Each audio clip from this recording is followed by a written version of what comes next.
ಕಾಂತಾರ ಮತ್ತೆ ಆ ಭಾಗದ ಕಥೆಗಳು ಸಾಕಷ್ಟು ಅಂದ್ರೆ ಯಾವ ರೀತಿ ವಿಕೃತವಾಗಿದೆ ಇಂಡಸ್ಟ್ರಿಯಲ್ಲಿ ಅನ್ನೋದು ಗೊತ್ತು. ನಿಮ್ಗೆ ಈ ಕತೆ ಅಂದ್ರೆ ಅದು ಆದ ನಂತರ ಹೊಳಿತ ಬಿಫೋರ್ ಪ್ಲಾನ್ ಆಗಿದ್ದ ಹೇಗೆ ಇದು ಮಾಡ್ಬೇಕಂತ ಪ್ರಜ್ವಲ್?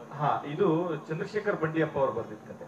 ಚಂದ್ರಶೇಖರ್ ಬಂಡಿಯಪ್ಪ ಅವರು ರಥಾವರ ನಿರ್ದೇಶಕರು. ಅವ್ರ ಸಿನಿಮಾ ಅವ್ರ ಕತೆಗಳು ಅಥವಾ ಅವ್ರ ಸಿನಿಮಾಗಳು ಎಲ್ರಿಗೂ ಗೊತ್ತು. ಅವರು ಎಸ್ ನಾರಾಯಣ್ ಸರ್ ಜೊತೆ ಅಸೋಸಿಯೇಟ್ ಆಗಿದ್ರು. ನಾನು ಎಸ್ ನಾರಾಯಣ್ ಸರ್ ಜೊತೆ ಅಸಿಸ್ಟೆಂಟ್ ಆಗಿ ಕೆಲಸ ಮಾಡ್ತಾ ಇದ್ದೆ. ಐ ಥಿಂಕ್ ವೀರ ಪರಂಪರೆ ಅಂತ ಅನ್ಸುತ್ತೆ. ಆ ಟೈಮಲ್ಲಿ ಅವ್ರದ್ದು ಫಸ್ಟ್ ಸಿನಿಮಾ ಇದಾಗಬೇಕಾಗಿತ್ತು ಬಂಡಿಯಪ್ಪ ಅವರು. ಅವ್ರದ್ದು ಜಸ್ಟ್ ಒಂದು ಐಡಿಯಾ ಇತ್ತು ಅವಾಗ. ಅಷ್ಟು ಹಳೆಯದು ಅಂದ್ರೆ subject wise it is very old.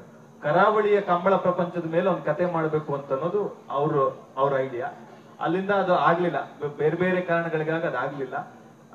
ಯಾವಾಗ ನಂದು ಅಂಬಿ ಆಯ್ತು, ಎಡಗೈ ಪ್ರೊಡಕ್ಷನ್ ಎಲ್ಲ ಅದಾದಾಗ ನಾನು ಯಾವುದೋ ಒಂದು ಅಪರೂಪದ ಕತೆ ಮಾಡಬೇಕು, ರೂಟೆಡ್ ಆಗಿ ಮಾಡಬೇಕು ಅನ್ನೋ ಐಡಿಯಾ. ಯಾಕೆ ಅಂತಂದ್ರೆ ನಾನು ಕುಂದಾಪುರದಲ್ಲಿ ಹುಟ್ಟು ಬೆಳೆದವನು. ನಮ್ಮೂರಿನ ಕಲ್ಚರು, ನಾನು ಯಕ್ಷಗಾನ ಫ್ಯಾಮಿಲಿಯಿಂದ ಬಂದವನು.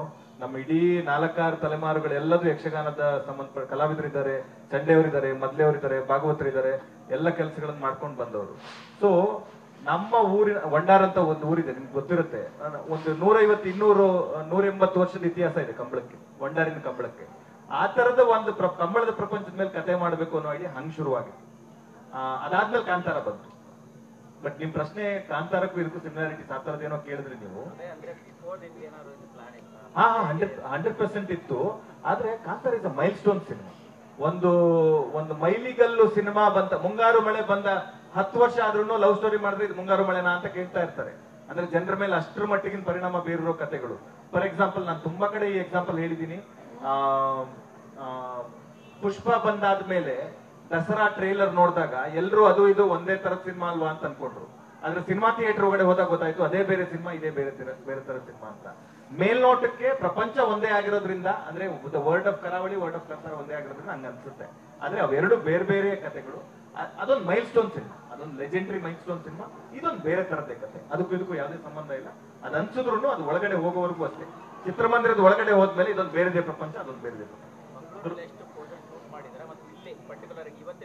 ಬರೀ ಲಾಸ್ಟ್ 4 ದಿನ ಮಾತ್ರ ಇಲ್ಲಿ ಶೂಟ್ ಮಾಡಿದೀವಿ.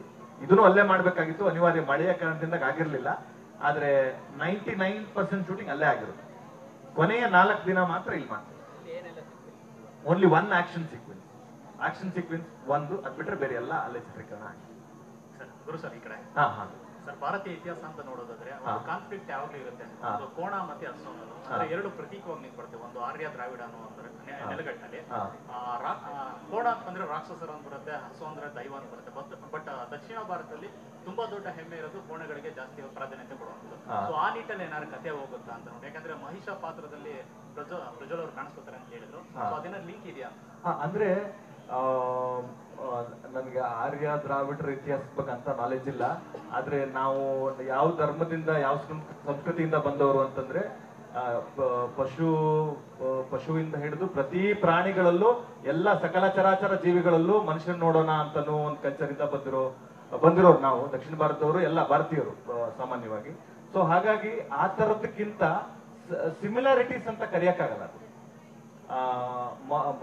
Y it is animal versus human ಯಾಕೆ ಅಂತಂದ್ರೆ, ಪ್ರತಿ ಪ್ರಾಣಿಯ ಹಿಂದೆ ಒಳಗನೂ ಒಂದು ಮನುಷ್ಯತ್ವ ಇರಬಹುದು, ಅಥವಾ ಪ್ರತಿ ಮನುಷ್ಯನ ಒಳಗಡೆನೂ ಒಂದು ಪ್ರಾಣಿ ಇರಬಹುದು.